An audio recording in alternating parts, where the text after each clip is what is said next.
Audio Jungle.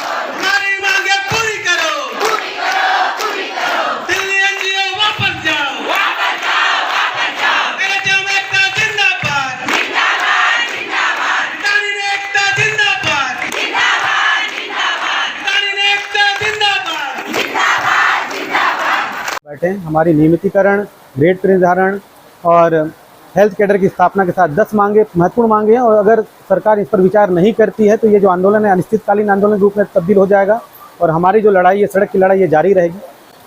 जो स्वास्थ्य कर्मचारी है वो संविदा में काम कर कर आज शोषित हो रहा है और जो उसकी महत्वपूर्ण मांग है नियमितीकरण की, वो बरसों से लंबित है।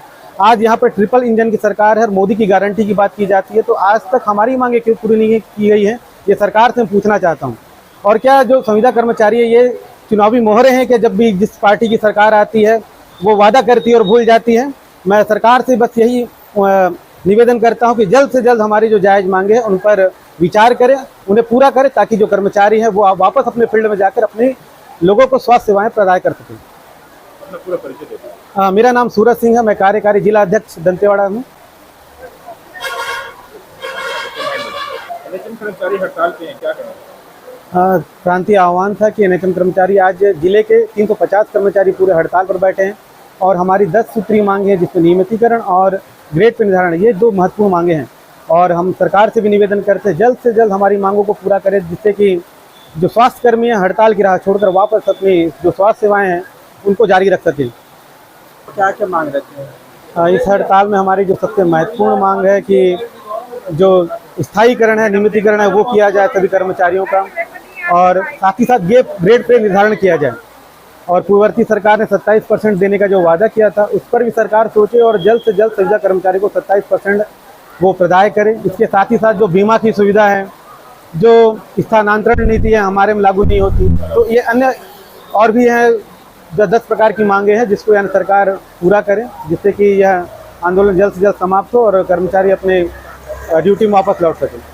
ये हड़ताल कब तक चलने वाला है अभी आप लोगों का? जब तक सरकार सकारात्मक रूप से चर्चा कर्मचारियों से नहीं करती है, हमारी मांगों पर सहमति नहीं बनती है, यह हड़ताल अनिश्चितकालीन रूप से जारी रहेगा।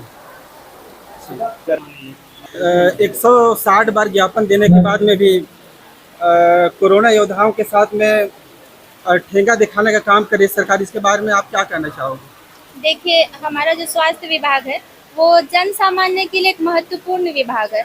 जब भी कोई बीमार पड़ता है तो हमारे जो स्वास्थ्य कर्मी होते हैं वो जन सामान्य तक पहुंचकर उनको सेवा प्रदान करते हैं। कोरोना भी एक ऐसी परिस्थिति थी जिससे हमारे देश को गुजरना पड़ा था। उस दौरान कौन आगे आया था? हमारा स्वास्थ्य विभाग ही आगे आया था।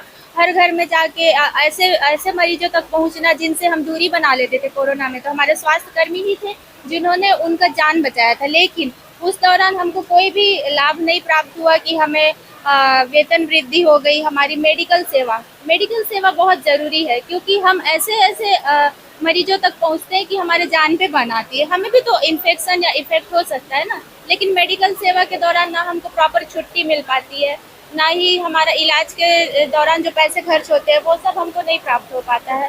तो ये भी एक ज़रूरी मुद्दा है जिसके लिए हम यहाँ पे स्ट्राइक करने पे मजबूर है कि सरकार तो सोच नहीं रही है, तो हमें ही उन्हें याद दिलाना पड़ेगा कि हम भी इंसान हैं। स्वास्थ्य कर्मी भी एक इंसान होता है जिसको ये सब सुविधा की ज़रूरत है।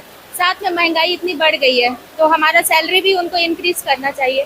2023 का जो 1 महीने का आंदोलन हुआ था उसमें 27% देने का वादा किया गया था। आज 2 साल हो गए, 2 साल 1 महीना हो गए, लेकिन सरकार ने सुध नहीं ली है, ना ही हमारे कर्मचारियों का वेतन बढ़ा है। और इस महंगाई के ज़माने में जिनके बच्चे हैं, जो शादीशुदा है, जो सिंगल पर्सन है, जो अपने माँ बाप को देख रहे हैं, उनको उसी सैलरी में सारा कुछ निर्वहन करना पड़ रहा है। तो आप सोच सकते हैं कि कितनी ज्यादती हमारे साथ हो रही है और एनएचएम कर्मचारी स्ट्राइक करने पर मजबूर है। 2002 और 3 में शिक्षा विभाग और स्वास्थ्य विभाग को संविलियन करने के लिए कहा गया था। इसमें स्वास्थ्य विभाग को नहीं किया गया, स्वास्थ्य विभाग के साथ में सौतेला व्यवहार किया जा रहा है, इसके बारे में आप क्या कहना चाहोगे? बेशक सौतेला व्यवहार किया जा रहा है। जितना जरूरी शिक्षा है एक बच्चे को बड़ा होके अपना जीवन यापन करना और सांसारिक सारे चीज़ों को सीखने के लिए शिक्षा जितनी जरूरी है ना, स्वास्थ्य भी उतनी ही जरूरी है। अगर वो स्वस्थ ही नहीं होगा तो किस प्रकार की ज़िंदगी जी पाएगा? क्या आप ये कल्पना भी कर सकते हैं? तो कहीं ना कहीं हमारे साथ ये दोहरा व्यवहार, सौतेला व्यवहार हो रहा है। मैं कहना चाहूँगी कि जितने भी डिपार्टमेंट है हमारे जन सामान्य के लिए सारा महत्वपूर्ण है, लेकिन स्वास्थ्य विभाग इतना महत्वपूर्ण है कि आपका शरीर ही स्वस्थ नहीं रहेगा तो आप किस प्रकार की ज़िंदगी जी पाएंगे। तो सरकार से यही निवेदन करना चाहूँगी कि ये सौतेला व्यवहार करना छोड़ दें और हमारी मांगों को एकदम गंभीरता से लें और इसे तुरंत ही जल्द ही पूर्ण करने का कष्ट करेंगे। जी, आज एनएचएम कर्मचारी हड़ताल पे हैं, क्या कहेंगे? जी, एनएचएम कर्मचारी हड़ताल पे है। इसका कारण कौन है? इसका कारण है हमारा सरकार, हमारा गवर्नमेंट, जो हमारी बातें अब तक नहीं समझ रही है, ना समझना ही नहीं चाहती है। क्या है ये तो अब सरकार ही बताएगी। जैसे कि हर योजना लागू होता है, मोदी की गारंटी चलती है, तो उसमें हमारा स्वास्थ्य विभाग क्यों नहीं शामिल होता है? स्वास्थ्य विभाग के कर्मचारियों की मांगे क्यों नहीं नजर आती है? सरकार को चाहिए कि हमारी मांगों को इतने साल से जो वो भटका रहे हैं, 15-20 साल हो गए, हम सेवा तो निरंतर दे रहे हैं ना, तो सरकार को भी चाहिए कि हमारी मांगों को सुने।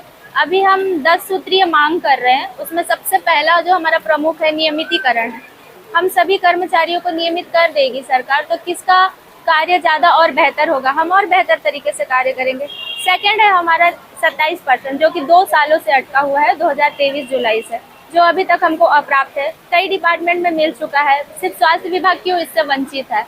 स्वास्थ्य विभाग हमारे जन सामान्य का ऐसा अंग है जो स्वास्थ्य सुविधा अगर हम देना बंद कर दे तो पूरी जनता तो ऐसे ही बीमार हो जाएगी ना। तो स्वास्थ्य विभाग को गंभीरता से लेते हुए सरकार को चाहिए कि हमारी मांगों को सुने, उसे पूर्ण करे। कई सारी मांगे हैं जैसे कि वेतन विसंगति है, ट्रांसफ़र नीति है, मेडिकल सेवा है, ये सब हम 10 सूत्रीय मांगों में शामिल है। तो बस इसी वजह से हम स्ट्राइक कर रहे हैं। अपना पूरा परिचय दे दीजिए। जी, मेरा नाम श्वेता सोनी है। मैं सामुदायिक स्वास्थ्य केंद्र गीदम में डाटा एंट्री ऑपरेटर के पद पर कार्यरत हूँ। अभी आप लोग हॉस्पिटल छोड़ के आए हो, जैसे एसएनसी हो गया, आपातकालीन हो गया, आप लोग छोड़ के आए हो तो वहाँ पे कौन बैठे होंगे, वहाँ पे कौन देखेंगे बाकी मरीजों को? मरीजों की हालत तो बुरी ही होगी ना, क्योंकि स्वास्थ्य कर्मचारियों की तादाद जितनी है एनएचएम की, सारे यहाँ स्ट्राइक पे बैठे हैं। और आप देख रहे हैं बारिश का मौसम है, इस दौरान बीमारियों का प्रकोप कितना ज़्यादा रहता है, तो कहीं ना कहीं स्वास्थ्य सेवा बाधित हो रही है, मरीज भटक रहे होंगे। हालांकि कुछ होंगे जो हमारे एनएचएम से नहीं होंगे, पर वो सारी व्यवस्था नहीं संभाल पा रहे होंगे, क्योंकि हम जो एनएचएम के कर्मचारी महत्वपूर्ण अंग है, हम सब सेंट्रल लेवल, विलेज लेवल से लेके बीएच लेवल तक सेवा देते हैं।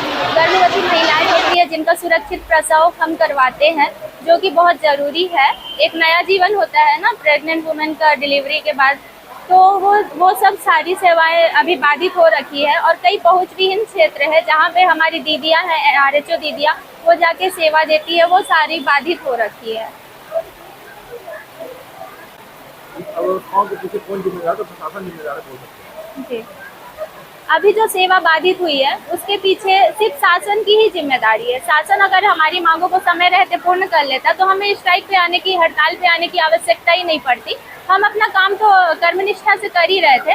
तो जब हमारा लाभ का बात होता है, हम भी इंसान हैं, हम भी एक कर्मचारी है, हमको भी तो लाभ प्राप्त होना चाहिए ना। जैसे कि मैंने आपको पहले ही बता दिया, 10 सूत्रीय हमारी मांगे हैं, तो वो सारा चीज़ अगर सरकार पूर्ण कर देती तो हमको इस तरह जनता को परेशान ना होना पड़ता, ना ही हम स्ट्राइक पे आना पड़ता। तो इस चीज़ के लिए पूर्ण रूप से सरकार ही जिम्मेदार है।